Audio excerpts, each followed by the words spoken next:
ada kenikmatan. Sebenarnya nikmatnya bukan saat makan ikan itu, tapi saat merampas ikan itu dari orang yang zalim, dari orang yang lemah.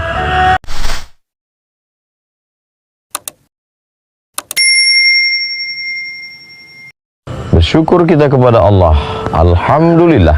Bersalawat kepada Rasulullah, Allahumma salli ala Sayyidina Muhammad wa ala ali Muhammad.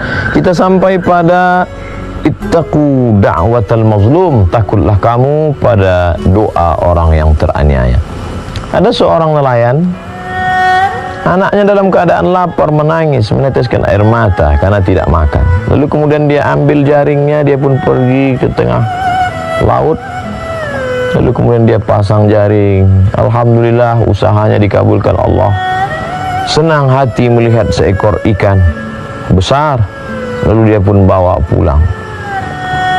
Terbayang anak akan menyuap, hilang letih, hilang lelah, tetes peluh keringat dan air mata.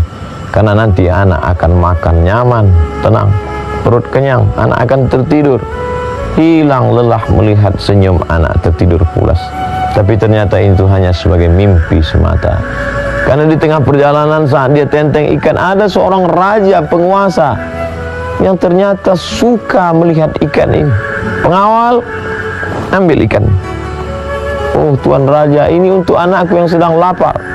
Ternyata orang-orang yang punya kuasa ini ada kenikmatan. Sebenarnya nikmatnya bukan saat makan ikan itu, tapi saat merampas ikan itu dari orang yang zalim, dari orang yang lemah.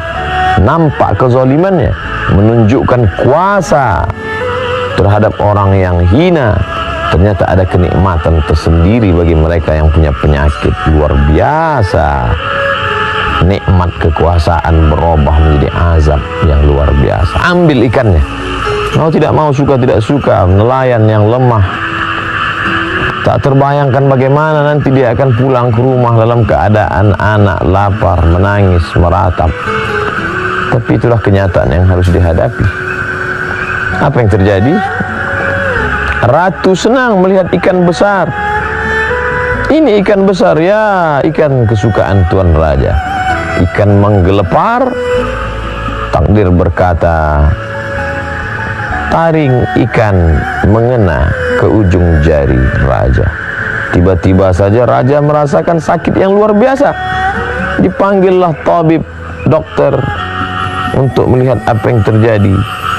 Ternyata racun dari ikan beracun, sudah masuk ke darah dan sudah mulai terasa. Lama kesembuhan tak juga tiba. Bagaimana ini tabib? Bagaimana ini dokter? Nampaknya tangan Tuan Raja harus diamputasi. Tidak ada obat lain, tidak ada. Akhirnya jari harus hilang. Tapi ternyata nyerinya tetap tidak hilang. Jari sudah hilang karena dia bukan berada di jari, tapi sudah masuk ke darah. Kalau begitu harus dipotong sampai ke pergelangan. Na'udzubillah, menyakitkan, mengerikan, menakutkan. Tapi ini harus dilakukan. Kalau begitu harus dipotong sampai ke pergelangan tangan. Bagaimana rasanya Tuan Raja? Masih tetap tidak hilang. Nyeri, denyut. Kalau begitu mesti dipotong sampai ke siku. Apa boleh buat? Itulah satu-satunya solusi. Na'udzubillah, jangan sampai terjadi pada diri kita, pada anak cucu keturunan kita. Dipotong sampai ke siku. Nyeri hilang, tapi risau, gundah gulana, jantung, hati tak tenang, tetap datang. Malam tak lelap, siang tak kenyang. Apa sebenarnya yang terjadi? Maka dipanggillah ahli hikmah yang dapat melihat hati. Apa yang sebenarnya terjadi dengan hati? Tuan Raja, ada orang yang sedang teraniaya, terzalim. Coba kau renung kembali, wahai Tuan Raja, apa yang kau rasakan? Betul, memang ikan ini diambil dari orang yang sedang pulang, akan memberikan sesuap makanan pada anak-anak yang menangis di rumah. Ternyata ada orang yang teraniaya, Tuan Raja. Ternyata ada orang yang hatinya tersinggung, wahai Tuan Raja. Kalau begitu, mari kita panggil, kita tanya dia. Raja ingin meminta maaf. Maka dipanggillah nelayan yang teraniaya ke istana Tuan Raja yang megah dan besar. Lalu kemudian ditanyakan kepadanya, Sudikah engkau memaafkan, berdamai? Nelayan itu dengan lapang hati memaafkan. Begitu rupanya mereka yang susah. Tidak sulit bagi mereka untuk membukakan pintu maaf kepada orang-orang yang punya kuasa. Sudikah engkau memaafkan, wahai nelayan? Aku sudah lama melupakan ini, wahai Tuan Raja. Apa sebenarnya yang kau doakan? Apa sebenarnya yang kau katakan? Apa sebenarnya munajat yang kau panjatkan kepada Allah sehingga begitu berat siksa yang diterima ini? Apa kalimat yang kau katakan? Tidak banyak, Tuan Raja. Apa yang kau katakan? Ya Allah, Raja sudah menunjukkan kuasanya, maka tunjukkan kuasanya. Bergetar hati Raja.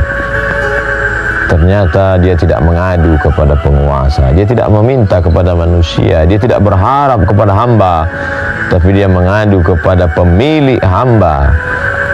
Qalbul mu'min baina asabi'ir rahman, hati seorang manusia berada dalam genggaman qudrat, iradat, kuasa Allah Subhanahu wa taala.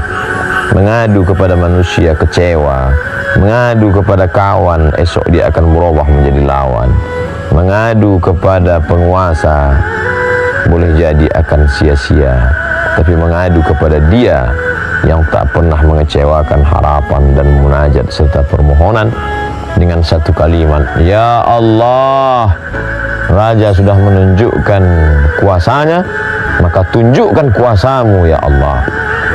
Ikan juga lemah, tapi ternyata gigi taringnya mengandung bisa. Bisa itu masuk ke darah, masuk ke dalam tulang. Begitulah Allah membalas. Ittaqu da'watal mazlum. Hati-hati, waspada terhadap doa orang yang teraniaya. Mudah-mudahan kita tak pernah menganiaya orang, dan andai pun pernah mohon